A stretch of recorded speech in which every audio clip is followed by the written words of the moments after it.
नमस्ते दोस्तों, seven sense के इस यूट्यूब चैनल में मैं विकास गोपीनवार आप सभी ट्रेडर्स लोगों का तहे दिल से स्वागत करता हूं। आज के इस वीडियो में हम समझेंगे एक टेक्निकल प्राइस एक्शन और फंडामेंटल एनालिसिस में क्या डिफरेंस होता है। तो जो भी टेक्निकली प्राइस एक्शन वाला कंसेप्ट है जिससे हम एनालिसिस करते हैं, ये जो है एक कैंडलस्टिक के टाइप के मुताबिक या फिर कैंडलस्टिक के चार्ट के मुताबिक काम करता है दोस्तों।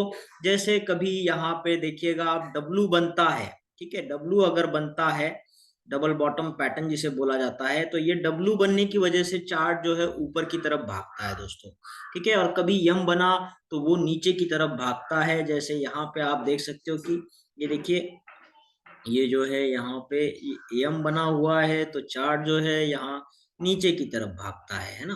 तो इस तरीके से कुछ चार्ट के ऊपर काम करता है, कभी कभी ये कैंडलस्टिक के टाइप्स के ऊपर काम करता है।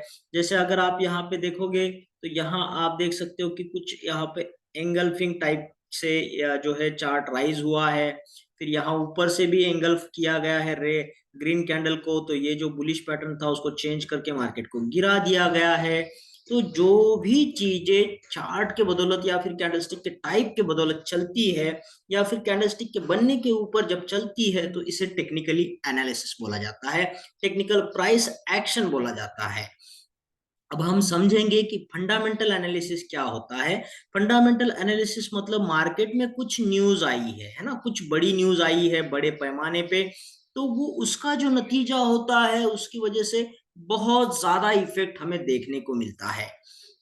जैसे अगर आप यहाँ पे फोकस करेंगे, 31 मई की बात है जब एग्जिट पोल निकल के आया कि यहाँ पे भाजपा की जो सीटें है अब की बार 400 पार होने की आशंका है, तो 3 जून को जो मार्केट खिला वो इतना ऊपर खिला है ना, इतना ऊपर खुला कि 2000 पॉइंट से यहाँ पे गैप अप दिखाया था मार्केट ने। आप यहाँ पे देख सकते हैं ये कितना बड़ा यहाँ पे गैप अप है, तकरीबन 2000 पॉइंट का, ठीक है। तो ये जो बात चली यहाँ 3 जून को जो एग्जिट पोल के नतीजे थे उसके हिसाब से ये मार्केट चढ़ा। तो फंडामेंटल एनालिसिस ये था, मार्केट में ये न्यूज था कि भाजपा अब की बार 400 पार जाएगी, 400 सीट आएंगे और वो अपनी बदौलत, खुद की बदौलत यहाँ पे चुन के आएगी। लेकिन आप दूसरे दिन अगर देखोगे यहाँ पे 4 जून की बात, ये तो 3 जून की बात हो गई जो एग्जिट पोल के वजह से इतना बड़ा चढ़ा।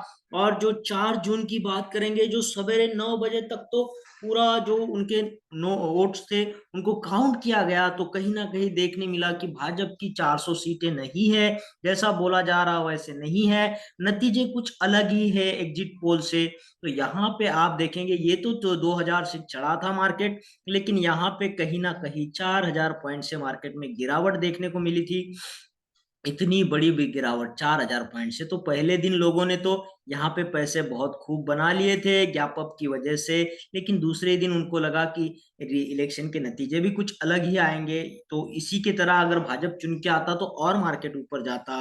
लेकिन यहाँ पे नतीजे कुछ और आने की वजह से मार्केट जो है 4000 पॉइंट से दुगना, जितना चढ़ा ना उससे दुगना यहाँ पे गिरा था मार्केट।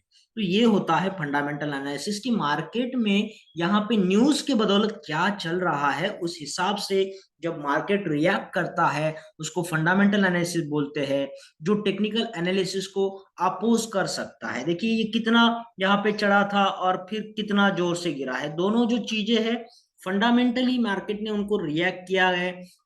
मार्केट प्रभावित होता है ऐसी न्यूज से, जैसे किसी दो देशों में यहाँ पे झगड़े हो या फिर कोई ऑयल का मसला हो या फिर कोई आरबीआई जब अपने रेपो रेट या फिर रिवर्स रेपो रेट को यहाँ पे चेंज करता हो, या फिर कोई भी चीजें जो मार्केट में यहाँ पे जो प्राइस के हिसाब से जो है कमोडिटी मार्केट बोलिएगा, या फिर यहाँ पे बैंकों में जो अधिकारी आते हैं या फिर निर्वाचित किए जाते हैं या फिर बैंकों पे कोई आक्षेप लिया जाता है, तो ये जो है पैसों और सोने की जो भाव है, डॉलर का जो भाव है, रुपीज का जो भाव है, इनके हिसाब से जो भी चेंजेस मार्केट में देखने मिलते हैं और मार्केट इसको हाईली रिएक्ट करता है, तो उस दिन जो है फंडामेंटली यहाँ पे मार्केट काम करता है। तो हमें टेक्निकल एनालिसिस पे काम करना है, मगर साथ ही साथ कुछ बड़ी न्यूज हो तो उन पे भी ध्यान रखना होता है, क्योंकि मार्केट जब हाइपर रिएक्टिव हो जाता है तो इस तरीके से नतीजे से हमने जो बना बनाया बहुत दिनों का प्रॉफिट होता है वो एक ही दिन में लॉस हो जाता है। तो इसके लिए हमें, अगर आपका फंडामेंटल एनालिसिस स्ट्रांग नहीं है और टेक्निकल एनालिसिस के बदौलत आप ट्रेडिंग कर रहे हो, तो यहाँ से बचने के लिए एक तरीका भी है कि आप अपना लॉट साइज कभी ना चेंज करें।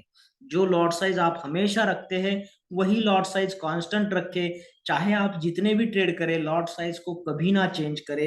ये इससे बचने का एक मौका है, क्योंकि उस दिन लॉस भी होता है, तो एक दिन का लॉस यहाँ पे हम उसको हैंडल कर सकते हैं। लेकिन एक ही दिन में बड़े लॉट साइज का अगर लॉस हो जाता है तो बहुत बड़ा नुकसान हो जाता है। ठीक है, चाहे कितना भी बड़ा मौका हो टेक्निकली एनालिसिस के बतौर, लेकिन उसमें हमें लॉट साइज नहीं बढ़ानी है। अगर लॉट साइज बढ़ाते हैं तो फिर एक ही दिन में बड़ा नुकसान भी हो सकता है। ये चीजों को याद रख के ही आपने ट्रेडिंग करना है।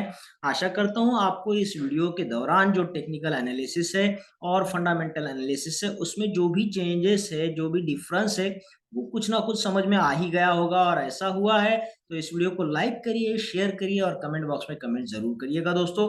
तो फिर मिलते हैं एक और बेहतरीन वीडियो के साथ में, तब तक के लिए थैंक यू।